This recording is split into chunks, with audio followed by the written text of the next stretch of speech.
Gaelic football on Off the Ball. With AIB, proud sponsors of the GAA Senior Football Championship. Check out #TheToughest for more. All right, let's continue our build-up to this weekend's All-Ireland football semi-finals. Dublin against Monaghan on Saturday at 5:30. Derry against Kerry on Sunday at 4 o'clock. Declan Bogue of the 42 is with us. How are you keeping, Declan? Good, Nathan. I feel in a way you're sort of becoming our de facto Ulster football correspondent, but you do like football outside of Ulster as well? Yeah, you do venture outside the odd time? Yeah, I've been known to attend the odd hurling match too. Wow. Yeah, look, you if you want to shove me into the cubby hole or the pigeonhole, yeah, well, what can I do to escape it, you know? Well, you can talk as much about Dublin and Kerry as you want throughout this, as well as Monaghan and Derry. We might start on Monaghan against Dublin. If Vinnie Corey is looking for things to plaster up on the dressing room wall or to play in the smart speaker beforehand, I suspect that Croke Park dressing room might be overloaded, such as the build-up to this. We'd be talking about one of the all-time great All-Ireland semi-final shocks if Monaghan were to go and win on Saturday evening. Is that fair enough, or is it doing them a disservice? There's a bit of both. I don't think that you would be particularly doing anyone really a disservice. You are talking about a team, you know, at the same time that have played in Division 1 for the last 10 years, and whereas Dublin were relegated and came straight back up last year. Like, you know, at the same time, that's the way it has to be seen. Would it be greater shock than Donegal beating Dublin in 2014? It would. Look, I mean, you know, Monaghan just have never been in the All-Ireland final. They're coming up against a team who are looking extremely polished, who look to have immeasurably improved from last year, and it just looks like an enormous task. And there's just so much of this. Like they have played at Dublin a couple of times, and you know, I think it was 2015 the quarter final. I can be corrected on that, but you know, not an awful deal about football has changed in those times, or the way that Monaghan was playing it. And at the time they tried to give a little bit of containment. I think Dermot Connolly got a goal early on, and really, you know, by the end it was just hanging in, getting an awful wallop. And you know, can this happen again? Don't know. Don't know. All we will know about Monaghan is you're going to get them playing for 77 minutes. They're going to be extremely competitive. They're going to try and do all they can. But there's just something about this Dublin team that I've been thinking has been just ready to take the All-Ireland again. When you go back to that sort of 2015 Dublin at the start of 6 in a row, like they were so able to give teams an almighty walloping, and they can still do it. And you look at the way they started that second half against Mayo, you look at the score they were able to rack up against Sligo, but there were games in there as well this year against Roscommon, the draw where they scored 111, in the Leinster semi-final where they scored 14 points. Like, often the Andy Moore used to always say he always felt you had to get 20 points against Dublin at least, so you know, 214 might get you there. And if you look at the All-Ireland finals, Mayo just fell short on a couple of occasions of getting to that. Can Monaghan keep this a low scoring game in the style of Roscommon? Yeah, they'll have looked at that. They'll have looked at that game and studied it and looked at the ways and means. But at the same time, I think that game against Roscommon and the way that that Roscommon were frustrating Dublin, I think that's not going to happen to Dublin again. I'll tell you why. They don't tend to, at least not with Pat Gilroy now in the backroom team, is teams don't tend to do something twice. That was, in some ways, it's not a tactical innovation, but it's definitely development where you just say, you know what, we are just going to hold the ball now for a matter of several minutes, and then we're going to try and get something at the end of it. I just think that Dublin, when this happens, that I've looked at that and thought about that and said, well, how do we guard against it? It's this simple. They will commit a foul.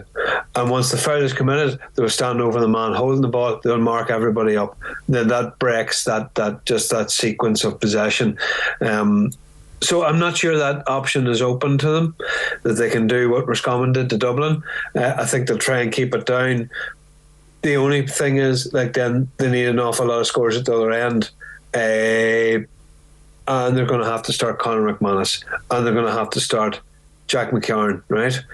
And that immediately creates a problem. Like, is when you look at Dublin and their capabilities, is what are they going to do? The most obvious thing in the world, Jack McCarron is a beautiful ball player. He's a fantastic footballer, right? But the last thing Jack McCarron wants to do is run to the far 21 7 or 8 times in one half, because then he's going to be punctured. And if I was if I was Desi Farrell, I'd be saying, right, well, our man marker for Jack McCarron is Owen Murchan, and Owen Murchan's going to get the ball, and he's going to be involved in every move. He's going to run to the far 21. If Jack McCarron doesn't want to run after him, then then Jack McCarron will be soon taken off, because Vinnie Corey has done that to him before, and it must be a blow to the psyche, and it must be a blow to the other players in the team if they see him going off. But I think that is one small tactical matchup that Dublin could really exploit for their own ends. That's the difficulty that Vinnie Corey has as to what he does with McCarron and McManus, because that conversation's been going on all week. Do you try and just stick with them and then bring McManus on for the last 20 minutes and hope that his genius takes over and he does it one more time for Monaghan and gets them back in an All-Ireland final for the first time in living memory? But if McManus isn't there, he's out of the game by then. Well, you see, you got to have a game for them to come on that they can win.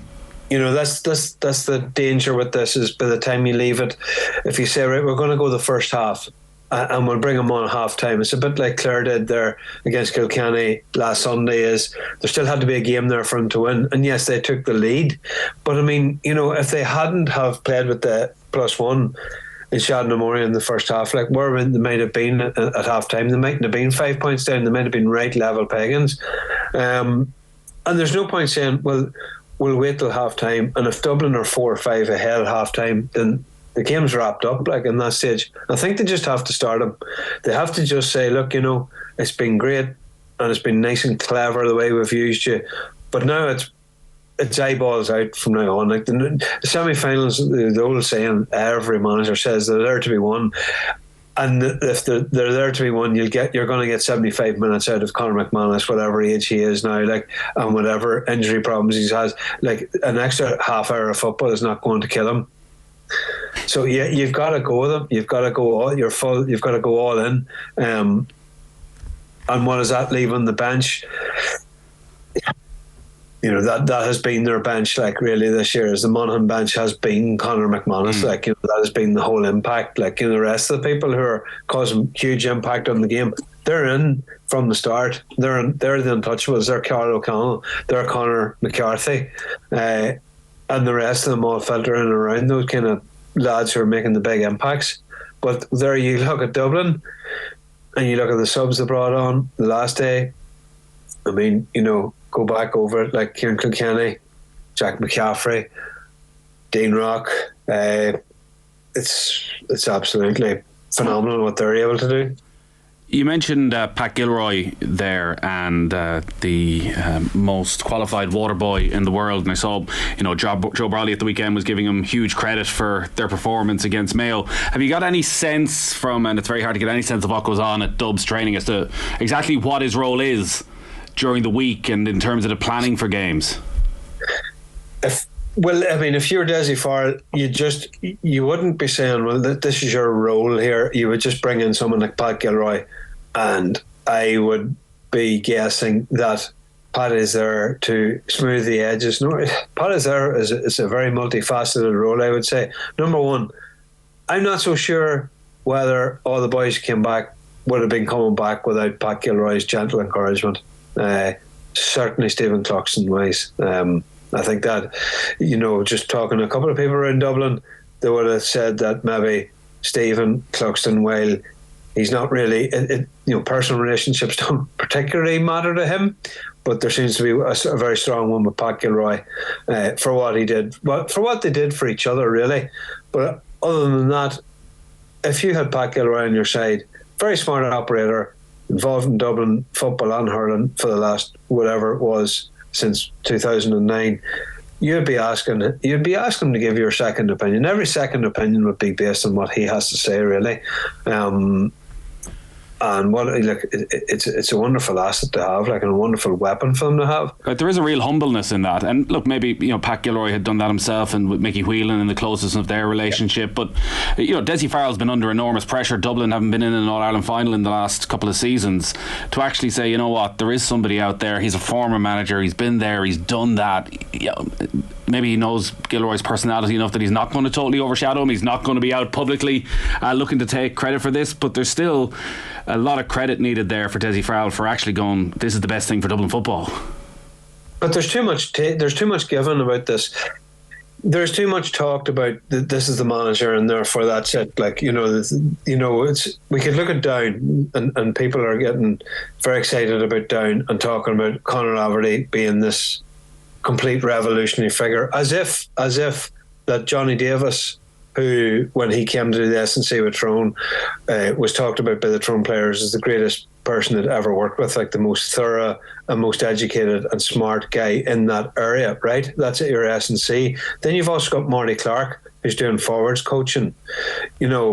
You've got Mickey Donnelly in there as coaching. You've got Jim McGuinness feeding in it as, once a week or whatever, however much he's doing. You've also got Declan Morgan. It's very skilled coaches, coach teams with Pete McGrath's teams in the past. So are you telling me that, like, I think there's about 6 names I'm after reaming off, like, that they are given about 10% into this Down team and Conor Laverty's doing 90%? I mean, people make too much of it. So I just think it's management teams. But whoever you have there, yes, there's always going to be a figurehead and maybe that person has the casting vote. But I mean, I have yet to see like an All-Ireland winning setup that just goes down to one person. Like, I mean, would Kerry have won the All-Ireland last year without what Paddy Toddy did to their defence? I don't know, but I'll tell you one thing, like, I would doubt it. In terms of the Dublin selection, we saw the impact that Kilkenny and McCaffrey had off the bench against Mayo, albeit Dublin had probably really grabbed a stranglehold on the game by then anyways. What do you think Farrell and that brains trust will be wanting to do this weekend, particularly with Kilkenny? It just feels he's been such an integral part of that side for so long. Did he do enough to show he should start, or actually do you stick him on the bench again and try and get the same reaction and maybe then you put him in for a final? No, I think what you said second. I think your latter option, I think that was the best thing. Like, I think they're going to say, well, do we really, really need him against Monaghan? And they might just take the risk and say, no, let's see how we're doing. At halftime, we'll give him another go, but we would rather develop him and have him as a weapon off the bench and have him as a finisher, because I don't think anyone particularly let themselves down like against Mayo. There's no obvious substitutions. Niall Scully did he start? Perhaps that's the change that would be made. But I think that they're going to just let him sit on the bench, use him as a weapon, and then maybe prime him for an All-Ireland final start. And from what you've seen of him this year, can you understand why he's on the bench? It's hard to gauge because, like, number one is Division 2 football. There weren't too many competitive games in Division 2. The other side of that is that there were a couple of competitive games against Kildare. I'm not quite sure individually how he performed in each of those games. But there is the feeling that he's just not particularly direct. Of all the Dublin footballers, that he has the ability to be very direct because he's bull-headed, he's very strong, but he's the best person in that possession retention game that they had played, that they perfected under Jim Gavin. And maybe now they're trying to move away from that. Maybe they're trying to transition a lot quicker than what they had been doing against Gavin, because they were so good at it and they were so good at waiting for someone to break the line, like a Jack McCaffrey, like a Dermot Connolly, that they had perfected it. But now maybe they just need to mix that up and make it a bit faster. I don't know if it's a warning to keep people on their toes, and perhaps that's the Gilroy influence. Like he enjoyed sort of a sacrificial lamb or having a sort of a big name on the line. Like, look at what he did to Bernard Brogan, when he came in and looked at Bernard and all the rest and just thought, I'm going to keep you off the bench for a good spell now and see how you react. Perhaps that's all part of it. Like, it's all just getting the psyche to where they want it to be. So I get the sense, how would I put words in your mouth? You feel that probably no matter what Monaghan bring, there's just something in this Dublin side that they're primed. You see all the different podcasts and people having discussion about these matches, and they're very careful not to say, well, I'm ruling out such and such, or I can't believe that people think that it's going to be that easy for them. I just think that Dublin are going to win at the weekend. I'm not saying what the margin will be. I think it'll be somewhere north of 5 and somewhere south of 10 points. That's not to insult Monaghan whatsoever. And at the same time, nobody's going to have a heart attack if Monaghan. Well, if Monaghan win, the people are going to be surprised. But they're not going to be completely bowled over. Is it going to be the biggest surprise when All Ireland semi-final? Yes and no. Yes and no. Because there's so much to be read into it. It'll all just transpire as it will. But I just don't see Dublin being caught. All right, so that is Saturday evening. Sunday then is Kerry against Derry, which I think most people are probably expecting to be a somewhat tighter game. Certainly the way Jack O'Connor has been talking, he is not expecting fireworks. He's expecting it to be a bit of a slog, and he's been appealing for the Kerry fans to travel, because the talk seems to be that maybe the Kerry fans will hold off till the final as usual, but that they need to be patient, that they just need to understand that this is going to be a certain type of game. It may not be explosive. We may not see Clifford and O'Shea get on the ball in the positions they want to get them in as often as they would like. Is that fair enough? Is that what you're expecting, or are actually Kerry, if they got the firepower, that they can really get at Derry early in this game? Yeah, people all thought that Tyrone were going to bring that firepower, and there was an awful lot of Tyrone voices in the media that were saying, that Tyrone are going to be the archetypal Tyrone characteristics. They're going to bring that, but we didn't see that at all. And yet no one really is talking about Derry. And Derry are going to bring a bite that they just have the appetite right now, and there's so much positivity around that county that in what they have achieved as a senior group. Like, I'm with Kieran Mina there now in continuity from during the year, what happened there. They have so much going in their favour, so much energy, so much build up for this, knowing what was ahead of them, that this is going to be a tight one. And I obviously am looking at Kerry, and the question marks that were raised before they played Tyrone was that Tyrone was going to have a far greater influence in midfield. That did not transpire. Like, Brian Kennedy and Colin Kilpatrick never showed up in the way that people were expecting them to. And obviously Darren O'Connor had such a brilliant game. Up against Conor Glass and Brendan Rodgers is going to be very different. But will there be a midfield battle per se, as in the traditional format? Perhaps not. What you're looking for is you've got to look at your line breakers and people who are going to make critical plays at the moment, where they're recycling ball around the perimeter of the Derry defence. But that's when you get your Gavin Whites, that's when your Tom Sullivans, defenders who are able to, throw a shoulder, get past the first part, get into that tiny bit of space, take on a shot. Like Tom Sullivan. There's a great one about Tom Sullivan, actually, when he was playing for Eamon Fitzmaurice with the school against St. Pat's Mahara one year.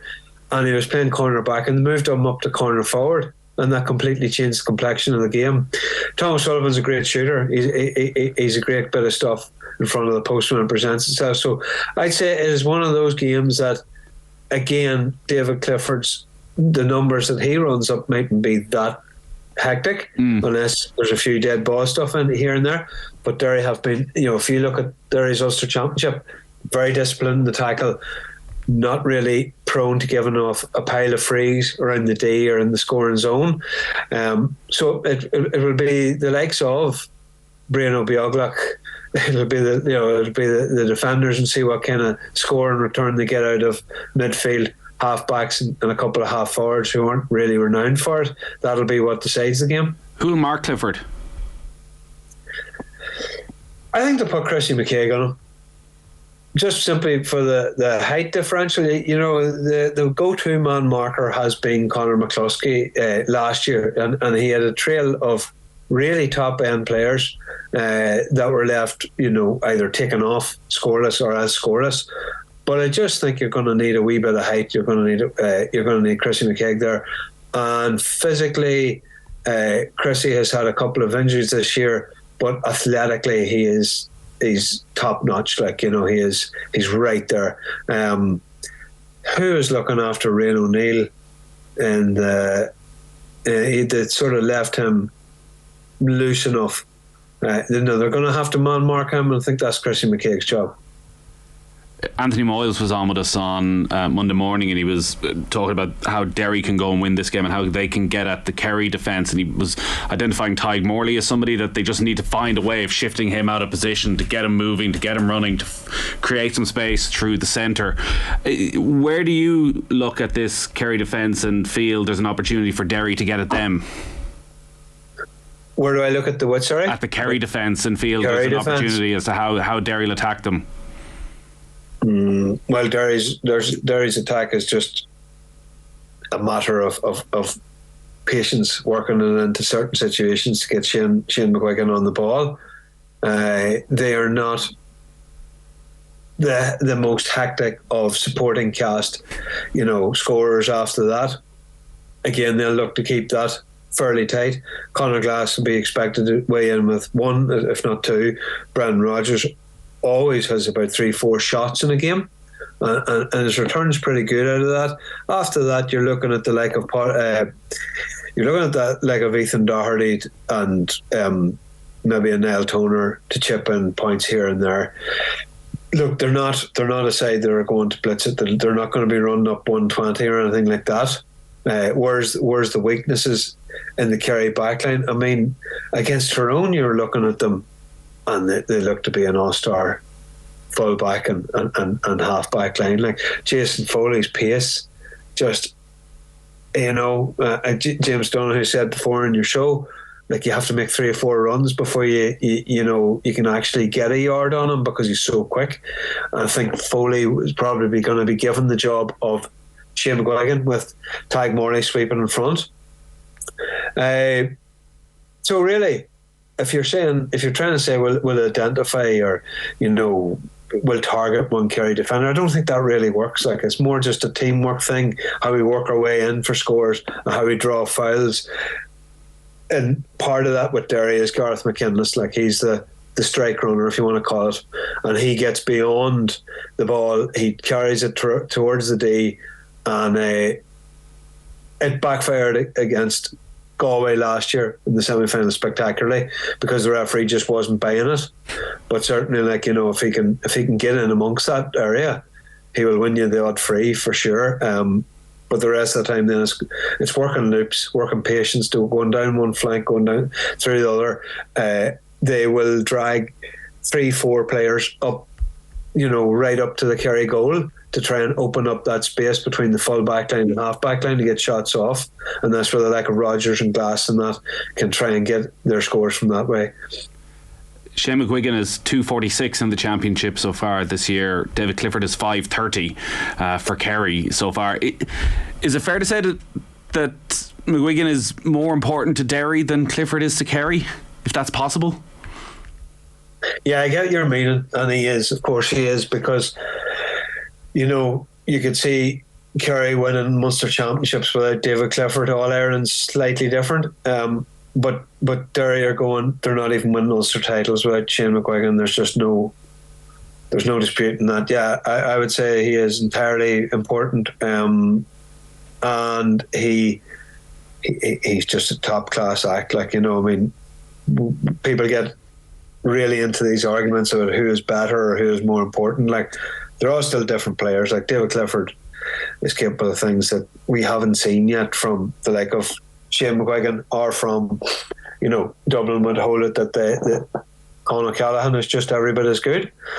We just don't see the moments of genius from the other top end attackers that you see from David Clifford, in terms of the endless, you know, how inventive he is. He's endlessly inventive, but certainly, like, you know, no, if you're asking me that, just Shane McGuigan is everything to this Derry team, and his ability to stay fit and how durable he is just it's a massive it's a massive factor in Derry's sort of last number of years. How are you calling this one?